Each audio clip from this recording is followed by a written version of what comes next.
que te arranques más rápido. Bueno, Ok, pues bueno, entonces déjame dar una rápidamente otra vez. ¿Perdón? Rápidamente, es para la grabación. Buenos días a todos. Muchas gracias por estar presentes. Y aquí Rafa Morales nos va a platicar de la versión actual del sistema de memoria entrópica. Ahora sí, Rafa, por favor. Perdón, ¿eh? Ok, bueno, pues lo voy a presentar rápidamente el proyecto de memoria asociativa entrópica con pesos y su aplicación para la representación y aprendizaje fonéticos. El objetivo de este subproyecto dentro del proyecto de memoria asociativa entrópica era principalmente evaluar el desempeño de la memoria aplicada a objetos en otras modalidades. Ya habíamos trabajado con imágenes de símbolos, con imágenes de dígitos y de caracteres. Ahí está el trabajo de Noé con imágenes del mundo real, y entonces nos enfocamos en audio, la otra modalidad importante, podríamos decir.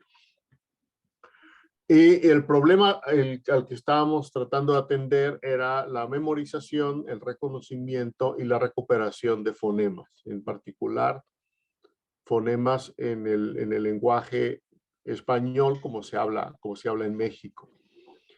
Entonces, los conjuntos de datos que usamos son dos. Por un lado, que es Dimex, o Dime 100, de hecho se llama Dime 100, que es una colección de audios con pronunciación en español de México, creo que la México capital, básicamente, y fueron producidos en condiciones ideales, en cuartos con aislamiento de ruido y el etiquetado de los audios, el etiquetado fonético, se hizo a mano no sé cómo se le dice a los expertos que hacen esto, pero se encargaron de hacer el etiquetado a mano de cada uno de los audios. Y por otro lado, tenemos un conjunto de datos que es 100 pies, que es una colección de audios también de español de México, pero recolectados de radio y televisión. Y en este caso, el etiquetado se hizo automáticamente, usando métodos estadísticos. Son los dos conjuntos de datos con los que contamos. De entrada estábamos trabajando con Dimex principalmente, y luego ya al final del proyecto incorporamos 100 pies. No voy a entrar en detalles por el tiempo, no voy a entrar en detalles de los dos conjuntos de datos, pero se pueden ver las referencias o platicarlo con más detalle después. Esta es la arquitectura general del sistema. Por un lado tenemos lo que sería la entrada, los audios codificados en una representación más o menos estándar, que son los MFCC. El audio se codifica en esta representación y es el que sirve como elemento de entrada al sistema, y entonces tenemos por un lado lo que sería el módulo de observación, que en este caso es un codificador, el módulo de producción, que sería en este caso un decodificador. Juntos hacen lo que se conoce como un autocodificador o un autoencoder. Y también añadimos un clasificador para propósitos de entrenamiento y para propósitos de comparación con el desempeño de las memorias asociativas. Entonces, a esta red neuronal, fundamentalmente compuesta de 3 módulos, se añade el módulo de la memoria asociativa entrópica, que por un lado recibe la entrada del codificador y puede generar tanto una clasificación como una representación intermedia, una representación abstracta que se va al decodificador para generar lo que sería un sonido, ¿no? En MFCC, pero a final de cuentas un sonido. Entonces, esta es la arquitectura general del sistema. Si tienen dudas, me interrumpen. Como no los estoy viendo, no sé si tienen las manos levantadas ni nada, entonces nada más me interrumpen. Rafael, Sí. pregunta. Entonces, esta última, el decodificador usa la entrada del Entropy Base Filter y el clasificador, o son independientes el clasificador de arriba y el de abajo? Este clasificador Ajá. y este este clasificador recibe la entrada directa del codificador y genera pues la clasificación del audio, tal cual. La otra opción es que la salida del codificador se pase al decodificador y se genere lo que en principio sería el audio original, ¿no? O sea, lo más que se pueda recuperar del audio original funcionando como un autocodificador. Que sería la ruta por aquí y por acá. Ahora, cuando intervienen las memorias, tenemos dos opciones. Reemplazar esta fase por esta fase, donde lo que tenemos es el codificador, la información entra a las memorias, se reconocen las pistas y se produce una clasificación del audio. O bien, siguiendo esta fase, lo que pasa es que en este caso la salida del decodificador no va directo al codificador, sino que pasa por las memorias generan un recuerdo y es el recuerdo el que se va al decodificador para generar la salida. ¿Sí? Sí, ya, gracias. Ok, bien. Ahora, la representación modal, que sería la parte de la entrada de la red, lo que estamos haciendo es que tenemos un audio en Dimex. El audio cada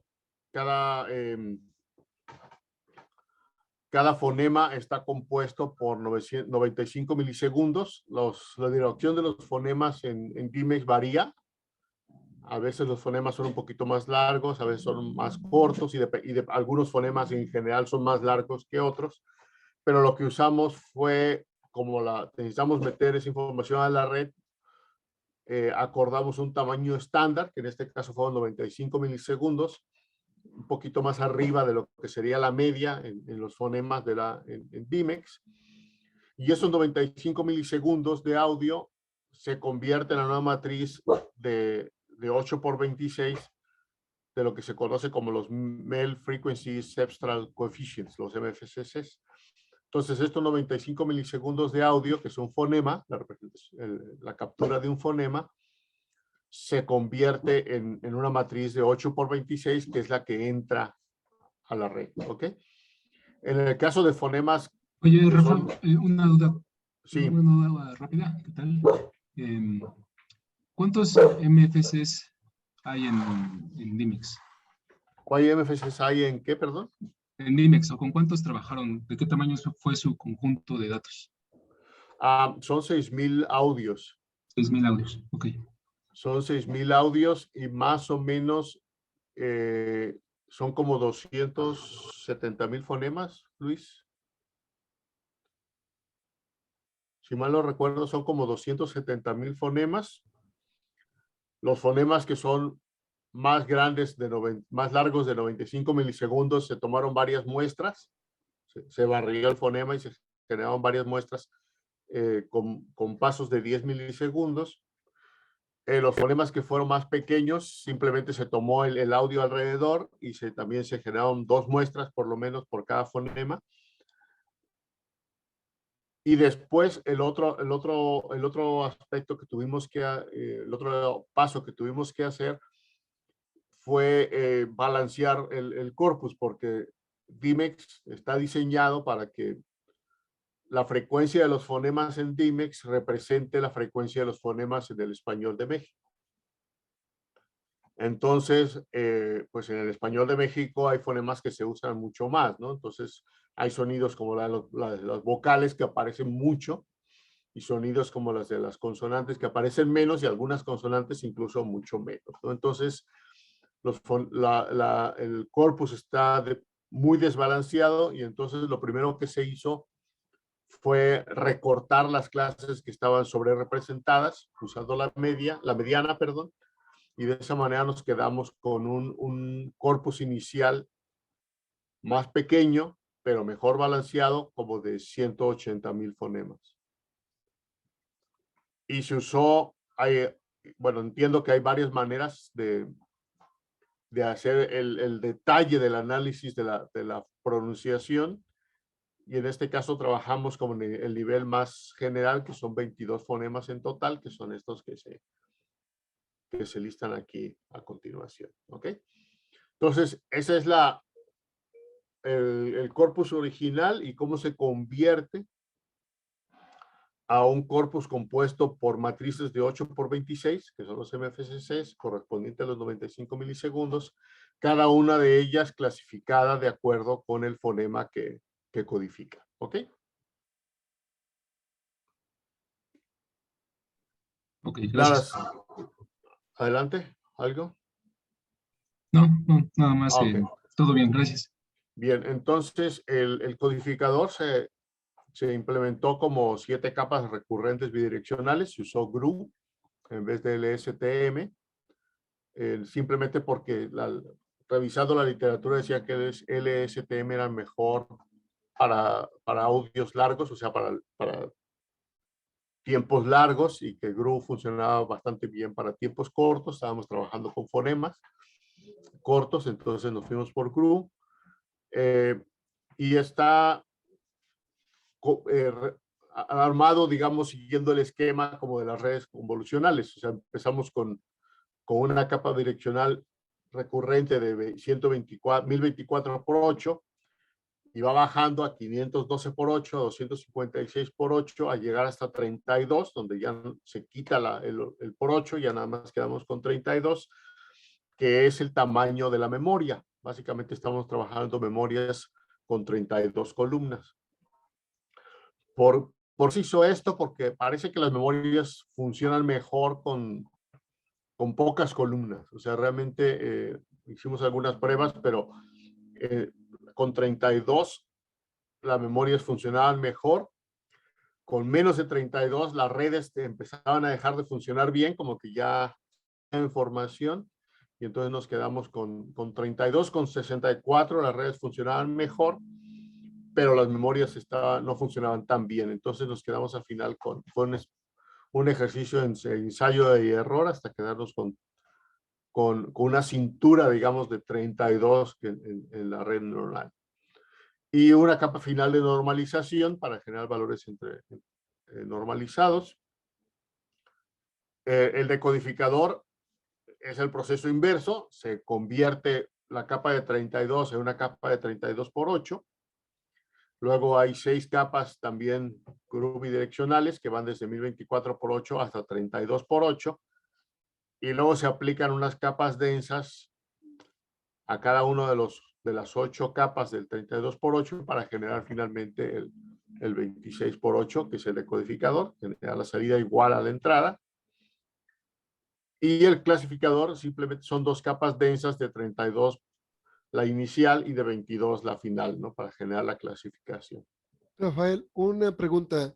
¿El número de capas que se eligieron, por qué se determinó así? Lo que se hizo fue tratar de encontrar el mejor resultado para las redes. Y lo que hicimos fue ir añadiendo capas. Primero teníamos 2, le pusimos 3, luego le pusimos 4 y fuimos así probando, añadiendo capas y manejando el tamaño de la última capa para ir viendo en qué momento el desempeño de la red alcanzaba como su mejor condición. Porque el problema con añadirle capas es que aumentan los parámetros, y como no tenemos tantos datos, porque son relativamente pocos, el corpus es relativamente pequeño, entonces tampoco podíamos ponerle muchas capas. Al final, cuando ya le pusimos la siguiente capa, ya la red ya no mejoraba, porque no teníamos suficientes datos para ajustar los parámetros. Entonces fuimos añadiendo capas hasta que se obtuvo como un buen desempeño de las redes. Se hicieron una especie como de grid search, algo así, ¿no? Como de, otra vez. Grid search, configuración, búsqueda en malla. Ok, no sé, pero básicamente lo que hicimos fue eso, fue ir añadiendo capas, jugando con la cintura de la red hasta que se encontró una configuración que fue Sí. suficientemente buena, sí. Creo que de eso se trata justo el grid search, ¿no? Que tienes como un XY, dos parámetros y los vas variando de valores. Ya. Esa Ajá, pareja de sí. valores los vas variando, pero la máquina lo puede hacer por ti en el grid search, que hay Ajá. librerías que te lo hacen. No, no lo hicimos con librerías, fue a mano. Sería muy interesante hacerlo automático Ok, para gracias. encontrar una buena configuración, sí. Ok, bueno. En cuanto a las redes, bueno, ya lo ha platicado muchas veces Luis, perdona, las memorias. Las memorias son tablas que tienen de columnas y renglones, una matriz. En este caso, en nuestro caso concreto, las memorias tienen 32 columnas y lo que quedaba por determinar era el número de renglones. ¿Ok? Eso fue lo que se hizo como parte del trabajo experimental. Y tenemos 3 operaciones en las memorias. La primera parte, que es la memorización, usando la operación lambda, que lo que hace, en este caso concreto, con las memorias con pesos, lo que tenemos es una memoria donde cada celda tiene un valor numérico, un valor entero. Y el registro de entrada se llena con unos, dependiendo de cómo quede la salida del codificador, ¿no? Entonces, la salida del codificador, que tiene 32 valores, se cuantifica y se genera una capa, una representación así, donde para cada valor se pone un 1 en el valor que le corresponde en la cuantificación. Pues tenemos 32 valores y 32 valores, y para cada valor se toma el valor original, se cuantifica y se ubica, se pone un 1 en la casilla que corresponde.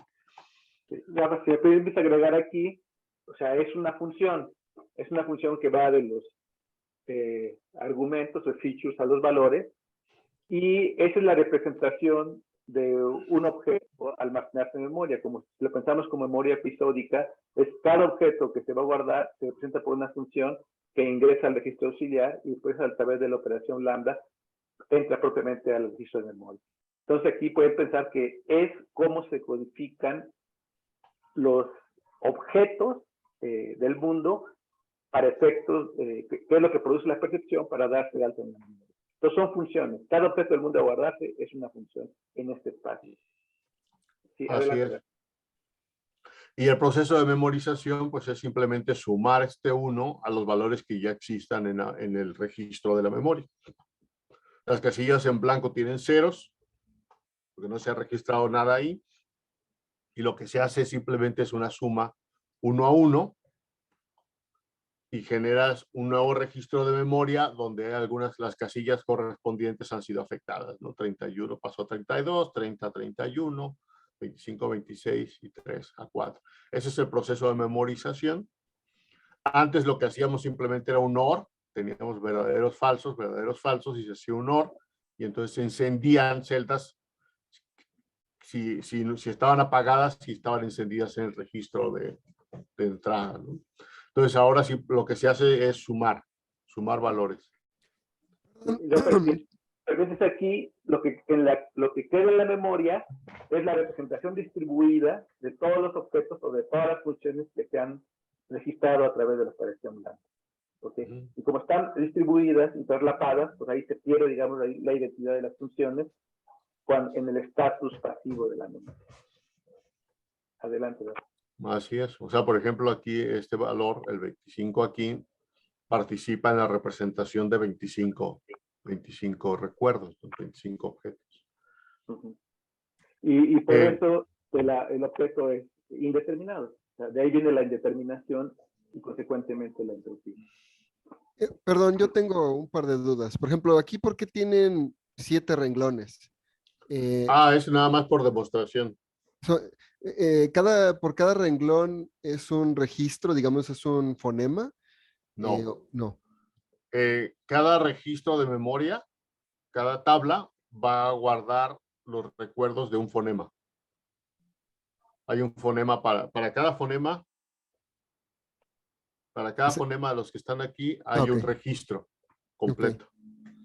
Y entonces lo que estamos guardando en un registro de memoria son las distintas representaciones que se han obtenido de un fonema.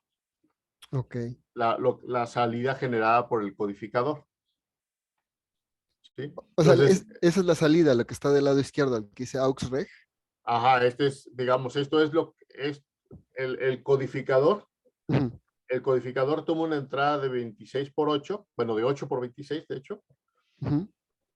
y la convierte en una salida de 32, Es un vector. un vector de 32.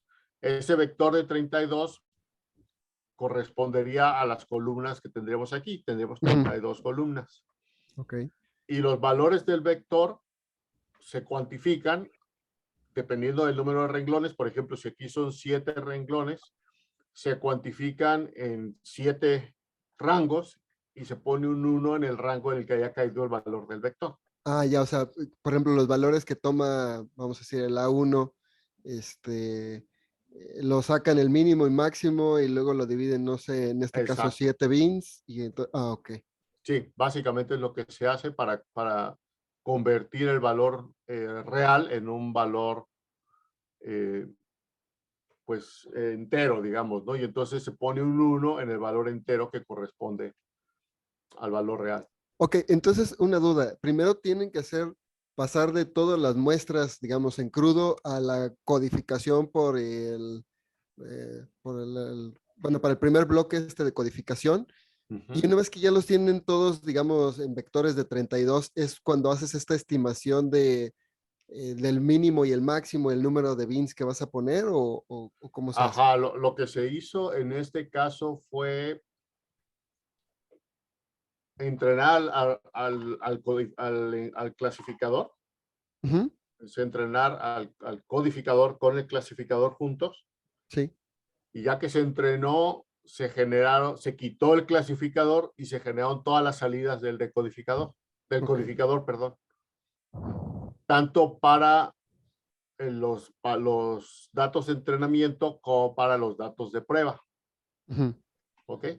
Y ya después se toman los máximos, como dices, y se generan los parámetros para hacer la cuantificación. ok. Eso fue lo que se hizo en la parte inicial. Cuando ya trabajamos con 100 pies, lo que hicimos fue tomar los máximos y mínimos que ya teníamos, porque con los datos de entrenamiento, y entonces simplemente con esos máximos y mínimos se cuantificaban los valores nuevos que se estaban aprendiendo. Y si se salían de rango, pues entonces se ponía como una función parcial, ¿no? Simplemente no se reconocía el valor.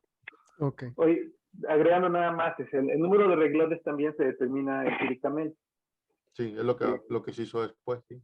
O sea, de hecho, se trata para 10 diferentes tamaños, 2 a la 0, 2 a la 1, hasta 2 a la 10, y se ve cuál es el que tiene el mejor desempeño, que es el tamaño del registro de memoria. Ok. Y eso Como del vamos, mejor desempeño es, digamos, ya que entrenan esto, bueno, ya que memorizaron, lo prueban y entonces es sí, donde determinan. sí, Ajá, vamos a ver probamos con adelante. tamaños, con tamaño de 1, de 2, de 4, de 8, de 16, Ah, ok. para tratar de encontrar un tamaño el tamaño que funciona mejor. Ok, Sí. va, gracias. ¿Sí? Bien. Hay un comentario.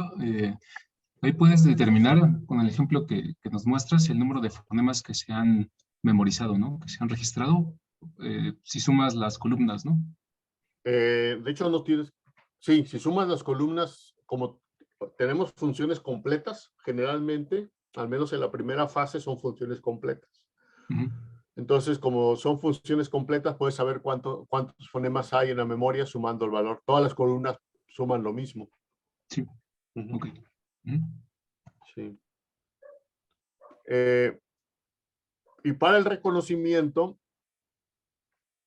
Pero de hecho hay una cosa, ¿no? O sea, de hecho se producen unos ejemplos que llamamos, o sea, hay el número de funciones guardadas en un momento dado es mayor que el número de funciones registradas, porque así es. por la superposición se forman, digamos, funciones que emergen, que le llamamos nosotros pivotes también a veces.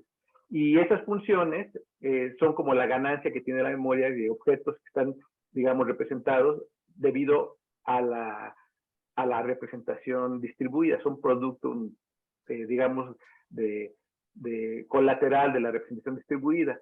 Y el número de funciones guardadas en un momento en la tabla es 2 elevado a la n por la entropía, y eso lo vamos a ver más adelante, que es una capacidad de memoria muy, muy grande.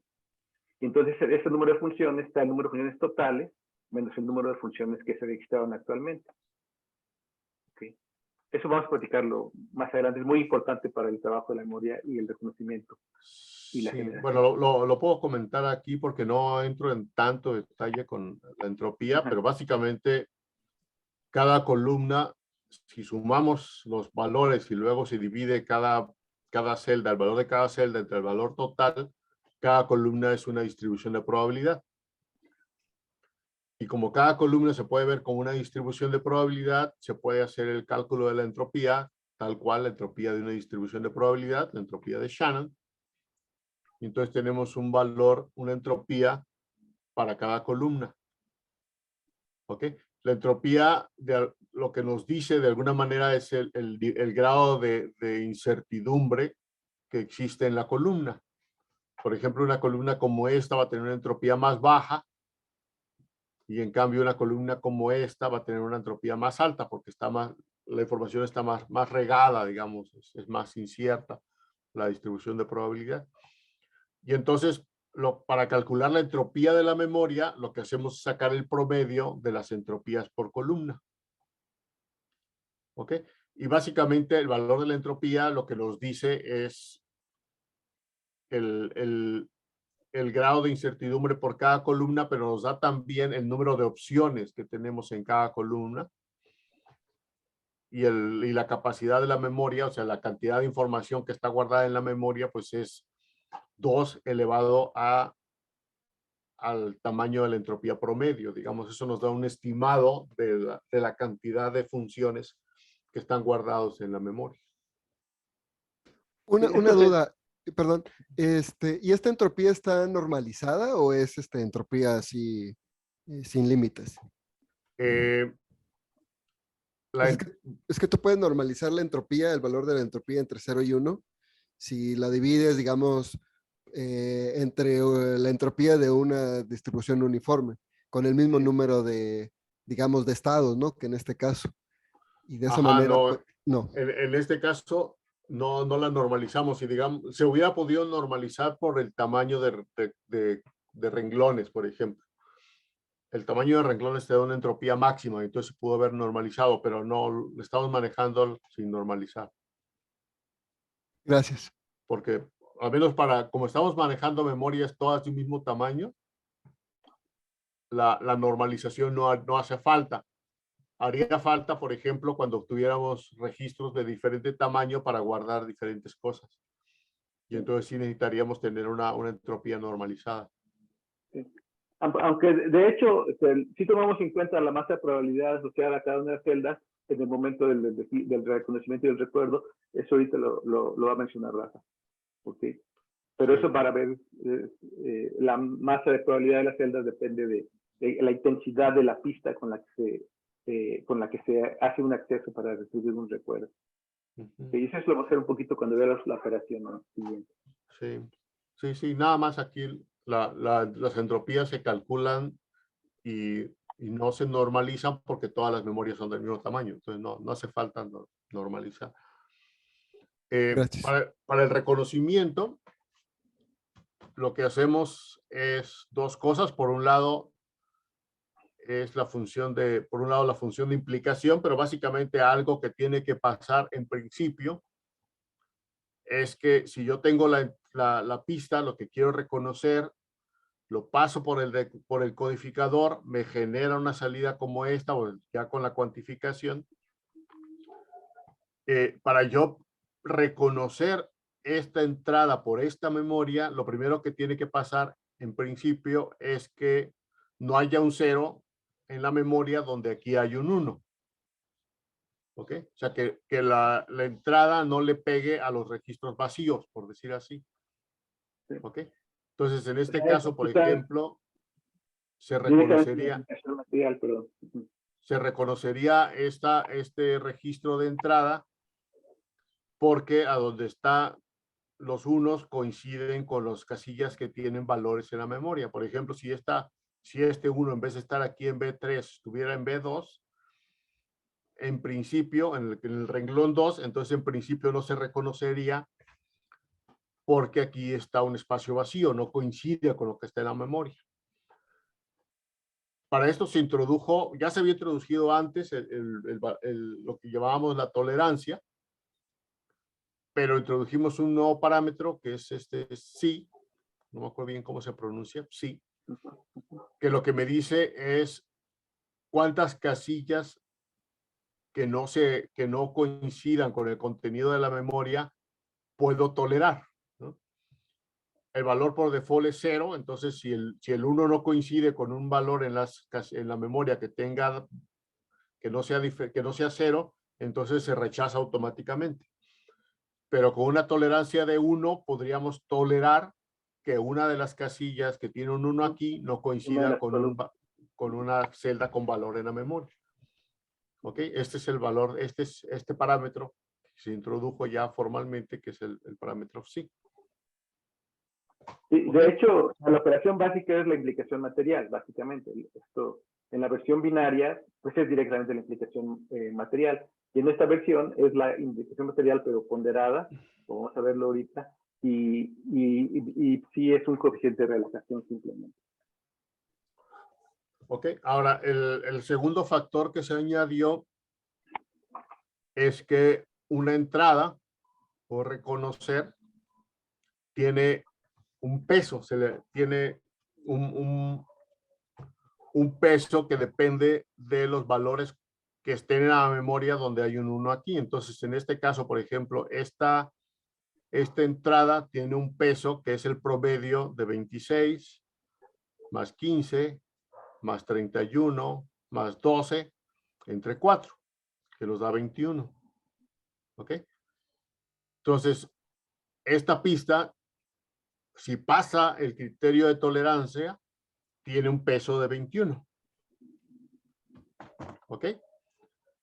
Ahora, para cada columna, en la memoria, lo que yo puedo calcular es el peso promedio. En este caso es 14.7, 11, 14.7, 22. ¿Ok? Entonces, el segundo criterio para considerar para que una pista sea reconocida es que el peso que tiene en la columna, que en este caso es 26, sea mayor que el peso promedio que está para esa columna multiplicado por un segundo parámetro que es iota. ¿Ok? Entonces, para que la pista sea reconocida, este valor tiene que ser mayor que 14.7 por iota, este valor tiene que ser mayor que 11 por iota y así para cada uno de los valores. Si alguno de estos criterios falla, se compara con la tolerancia y si es mayor el número de criterios que fallan que la tolerancia, se rechaza. Y si no, se acepta y pasa a la siguiente fase. En la siguiente fase se toma el valor promedio, que es este 21, y se compara contra el valor promedio de 14.7 más 11 más 14.7 más 22, que nos da 15.6 multiplicado por el tercer parámetro que es kappa. Entonces, si este valor 21 es mayor que este valor por kappa, se acepta la pista. Y si no, se rechaza. ¿Ok? Entonces, son los tres elementos que intervienen en el reconocimiento de un elemento nuevo que satisfaga el criterio de tolerancia, que satisfaga que los valores son mayores que iota por el valor en el promedio en la celda y que el promedio total sea mayor que el promedio en la memoria por capa. ¿Ok? Si quieren, pues voy a agregar un poquito. O sea, la idea de la motivación del parámetro iota se refiere a la sensibilidad de la memoria para qué tanto la memoria, la celda de la memoria ha sido activa en con los recuerdos. Entonces, si ningún recuerdo ha usado ese valor, pues es 0, entonces es la condición de rechazo. Pero si los valores de una celda son muy bajos, quiere decir que realmente esa celda tiene una sensibilidad muy poca en el dominio y realmente se comportan como 0. ¿Sí? En cambio, hay celdas que son, porque sus valores, o sea, tienen valores muy altos, quiere decir que ese atributo para el dominio es un atributo muy importante. Entonces, la idea es aquí, esta propiedad es como qué tan sensible es la memoria a recibir estímulos en el dominio. Y la idea es que el parámetro iota hace una normalización y hace para que celdas que se han usado muy poco se comportan como un 0 para todo efecto práctico en la implicación material. Entonces, si se usa por un EQ, pues entonces se van a rechazar. Esta es la intención del parámetro iota. Y el parámetro kappa lo que representa es qué tan fuerte es la Q, qué tan fuerte, o sea, qué tanto una Q particular, un recuerdo particular, usa celdas que han sido usadas frecuentemente dentro de la memoria. Entonces, si esas celdas tienen un valor alto, quiere decir que esa Q realmente tiene una fortaleza. En cambio, si esas celdas en promedio tienen un valor bajo, quiere decir que es una Q muy débil y también es un caso marginal y entonces la podemos rechazar. Entonces, iota es un parámetro de sensibilidad de la memoria y kappa es un parámetro de la fuerza de la Q para ser recordada en la memoria. Son lo que modelan estos dos parámetros básicamente, que han sido pues, muy útiles, como vamos a ver más adelante. Adelante, Rafa. Y bien, entonces la salida de la memoria en este caso es un valor de verdadero o falso, o sea, se reconoció o no se reconoció. Además, un peso. El peso que obtuvo la Q, o sea, que la fuerza del reconocimiento, se puede decir así, o la fuerza que tiene la pista a la Q en el contexto de la memoria. ¿Okay? Entonces tenemos un reconocimiento pesado, ¿sí? Un reconocimiento con un valor de la fuerza que tiene el recuerdo, por decirlo así. ¿Okay? Le llamamos Rho. Y finalmente viene la recuperación. En la recuperación tenemos otra vez una entrada y lo que queremos hacer es generar un recuerdo a partir de la entrada. ¿Ok? Entonces, en este caso la entrada, por ejemplo, es 3, 4, 6, 7, perdón, 6, 6, es un vector. Si lo queremos ver así, viene como una tabla, pero a final de cuentas lo podemos ver como un vector con un valor de 3, con un valor de 4, un valor de 6, un valor de 6. Y lo que queremos hacer es primero reconocerlo, y si lo reconoce, generar un recuerdo seleccionando un valor de lo que está en la memoria. Por ejemplo, aquí reconocemos este 1 porque este 1 coincide con el 26, pero la salida no necesariamente es el 3. La salida puede ser un 4 o puede ser un 1. ¿Ok? Bueno, me voy a ir un poquito más atrás para explicar. Aquí, por ejemplo, para generar la salida, lo que yo voy a hacer es, como lo reconocí, en este caso vamos a decir que lo reconozco, porque vamos a decir si iota es 0, que es el valor por default, pasa todos los criterios, y como kappa es 0, por default también pasa todos los criterios, y entonces basta con que coincida para que se acepte, ¿ok? Entonces, a la hora de producir un recuerdo, no tengo necesariamente que escoger el mismo valor, sino que escojo aleatoriamente un valor en la columna de entre los que tienen un valor diferente de 0. Entonces, por ejemplo, para este valor, para esta entrada que es para la primera columna, que es un 3, yo podría generar un 1 o un 3 o un 4. O puedo generar un 2 o un 4 o un 5 o un 6 para la segunda columna, aunque la entrada nada más tiene un valor. ¿Ok? Entonces, la generación del recuerdo lo que hace es escoger un valor aleatoriamente en cada columna. ¿Ok? Pero lo que hacemos en este caso es considerar al valor de entrada como si fuera una onda, bueno, básicamente como si fuera una distribución normal. Y esa distribución normal afecta el contenido de la memoria. Entonces lo que hacemos es multiplicar lo que estaba en la primera columna, que tenemos un 6, un 26 y un 12, por una distribución normal centrada en el 1, ¿no? Centrada en el 3. Entonces, lo que pasa en este caso, tenemos una distribución normal, en este caso, con una desviación estándar de 1, o sea, que se cae en el 1. Es una desviación estándar muy, muy corta. Y entonces lo que pasa es que los demás valores se atenúan.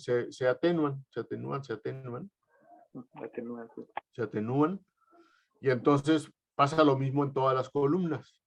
¿Se fijan? Aquí teníamos un 15, 18, 7, 4. Y a la hora de multiplicar por la distribución me queda 15, 10 y los demás se apagan completamente. Y aquí pasa lo mismo. Teníamos un 31, 9, 4. Se convierte en un 31, 1, 0. Y lo mismo en la tercera columna. Entonces lo que hacemos aquí es que la pista, el dato de entrada,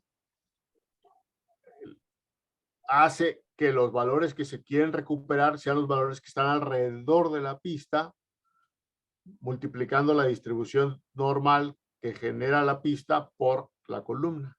Y entonces se usa esta columna como una distribución de probabilidad y se escoge un valor aleatoriamente usando esa distribución de probabilidad. Y por ejemplo, en este caso, la salida podría ser un 3, un 5, un 6 y un 7. Aunque la entrada fue 3, 4, 6, 6.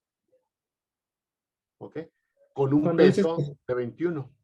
Cuando dices que se apagan, Rafa, es porque todos son ceros. O sea, los que están en blanco son en realidad también ceros. Ajá, sí, son ceros. Sí. Y aquí lo que pasó es que este valor, que era un 4, a la hora de multiplicarse por un valor cercano a 0, que es aquí en la distribución normal, pues me dio un 0. Y entonces como si se hubiera apagado. O sea, ya no, este valor, que el 2, no se puede escoger. Como tampoco se puede escoger el 6. Nada más se puede escoger entre el 4 y el 5. Y lo mismo pasa aquí. Aquí había un valor que era un 4,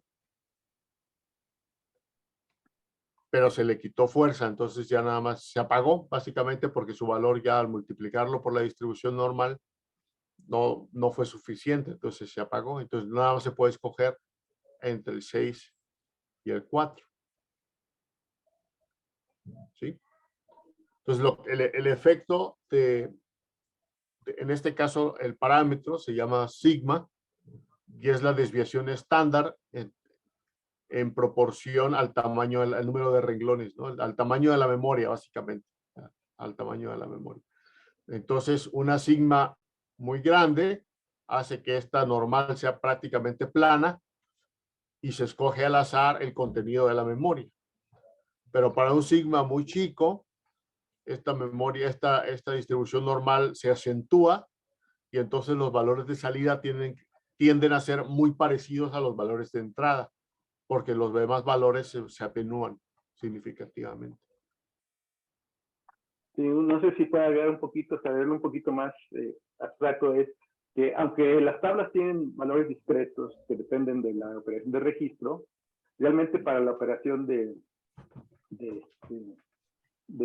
recuperación consideramos a cada columna como una función de distribución de probabilidad que depende de lo que se guarda, es completamente, su forma es completamente empíricamente determinada. Y el Q, aunque realmente tiene nada más un 1, lo consideramos como una función, como una distribución normal, centrada en donde sigue el Q. Y lo que hace la operación de distribución es multiplicar ambas distribuciones de probabilidad, que son realmente valores discretos, pero se consideran funciones de distribución, y entonces nos queda una función de distribución de cómo es la columna de memoria modulada por el Q. Y esa función de distribución para cada columna se selecciona de manera random un valor y el producto de eso vuelve a ser un objeto determinado. ¿Okay? Entonces, es como si transformamos el dominio discreto en un dominio estocástico, hacemos la operación en el dominio estocástico y en recuperación regresa otra vez un valor determinado. Adelante. Sí. Nada más una pregunta ahí, perdón, Rafa. Sí. En donde estás seleccionando entre el 10 y el 15, que sería en A2, y seleccionas el 5, eso es porque una vez que hiciste todo este proceso de la multiplicación, eliges de forma aleatoria, uniforme, entre el 10 y el 15, o también hay algún peso. No aleatorio uniforme, sino lo que hago es 10 más 15 son 25.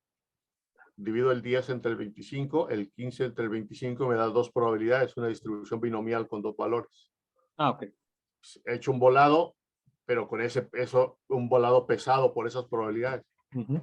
Entonces genero un Perfecto. valor aleatorio, pero considerando la distribución de probabilidad. Ya, de acuerdo. Entonces, por eso ahí se selecciona en este caso el 5.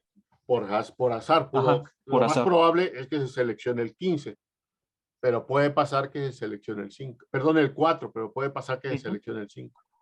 Perfecto, muchas gracias. ¿Sí?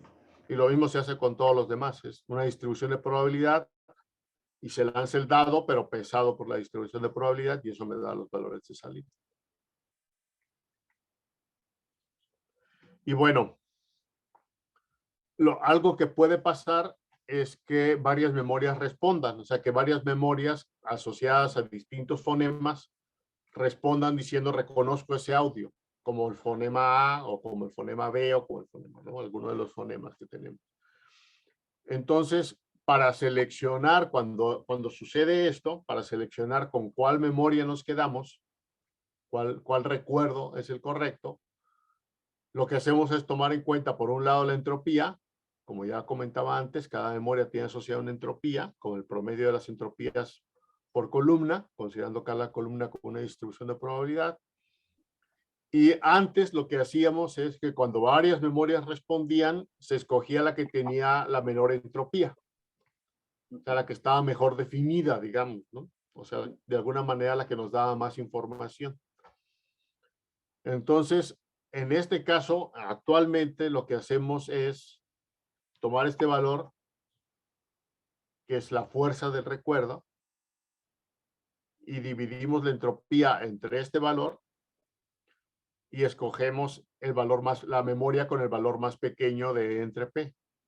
O sea, la memoria con más definida y con la mayor fuerza del recuerdo. ¿Ok?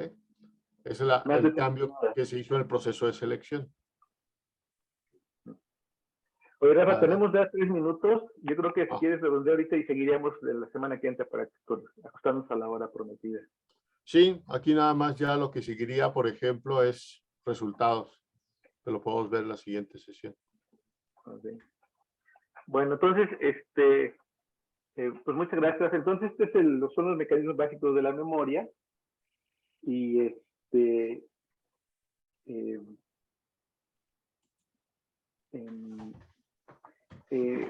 una memoria declarativa, ¿no? Es una tabla que tiene una memoria que tiene la información distribuida. Ponemos una gran cantidad de objetos sobrepuestos en la memoria. Entonces, si uno mira la memoria como una tabla, le dice, ¿qué hay ahí? Pues uno no sabe, porque puede haber pues cualquier, o sea, lo que surge de las posibles combinaciones, y eso es lo que da la indeterminación. Y la indeterminación, pues, si es un objeto indeterminado, entonces tiene una entropía, y de eso viene la noción de memoria entrópica. ¿Ok? Ahora, por supuesto que cada instancia, cada objeto del recuerdo, pues es un objeto concreto, que está completamente determinado, y entonces, a través del Q, bueno, el Q es determinado, y se almacena y contribuye a la determinación, y ahí su identidad, digamos, queda indeterminada, y solamente en el momento en que con otro Q se accesa a la memoria y se retribuye un objeto, ese objeto es otra vez determinado. Entonces nosotros tenemos la impresión de que estamos guardando y obteniendo objetos determinados, pero en la memoria realmente el objeto está indeterminado. Y el objeto está representado, o sea, toda la memoria en sí es un arreglo paralelo de funciones de distribución de probabilidad aleatorios determinados por la experiencia. Y las operaciones, o sea, de registro y almacenamiento, son las que producen la sensación de determinación. Entonces, esa es, digamos, la idea central a todo el proyecto de memoria asociativa entrópica. Ahora, la La capacidad de la memoria es muy, muy grande porque realmente pues, la entropía determina el número de posibles valores en cada columna. Y el número de funciones que hay en toda la memoria son todas las combinaciones de todos los valores en cada columna tomadas una posibilidad a la vez. ¿Ok? Entonces, la entropía de la columna representa el promedio de valores que activos que puede tener la memoria. Entonces, las combinaciones de las funciones son los objetos potenciales que están guardados en la memoria, incluidos los que se registraron de manera explícita, como aquellos que surgen como efecto lateral de la sobreposición. ¿Okay? Y entonces resulta que el contenido de la memoria en cada momento dado, pues es simplemente la operación inversa y es 2 elevado a la entropía multiplicado por el número de parámetros, o el número de columnas, 2 a la n. Entonces, esa es una cantidad de información grandísima, incluso para valores pequeños de la entropía y columnas relativamente pequeñas. Por ejemplo, si tenemos una entropía de 1.5 y 32 columnas, pues es 2 a la 64 el número de objetos que están ahí guardados de manera efectiva que son potencialmente recuperables. O sea, de esos, en cualquier dominio hay unos valores, un número finito de recuerdos explícitos que se registran en la memoria como son la experiencia empírica de la gente en la percepción, pero el 2 a la n, que depende de esos valores, son los objetos que son potencialmente en la memoria, pero que no se han sido instanciados, pero permiten, digamos, dar una experiencia potencial que se puede redituar para el reconocimiento de nuevos objetos, objetos no vistos previamente, pero también para recuperar objetos novedosos que no han sido producidos, que es la parte sintética de la memoria. Entonces, todo esto, digamos, da la idea general de por qué la memoria es tan importante. Guarda grandes cantidades de información, las guarda de manera distribuida, las asocia por la distributividad y se pueden recuperar de manera completa. Entonces, ¿qué lo dejaríamos ahí por el momento? Porque ya es la 1. Y claro que Rafa y yo estamos aquí para tus preguntas y comentarios, disponibles todo el tiempo. Y pues, si gustan, Rafa, pues continuaríamos esta exposición el próximo viernes. Ok. ¿Alguien tiene alguna pregunta que no pueda esperar? Y si no, ya terminamos para el próximo. Bueno, pues entonces agradecemos muchísimo y nos vemos el próximo viernes por aquí, así que es posible. Muchísimas gracias. Gracias, hasta luego. Hasta luego. Hasta luego. Gracias, que estén bien. Gracias, Rafa. Gracias. Bastante claro. De nada, Sí. gracias a ustedes. Gracias, Rafa. Gracias, Luis. Hasta luego.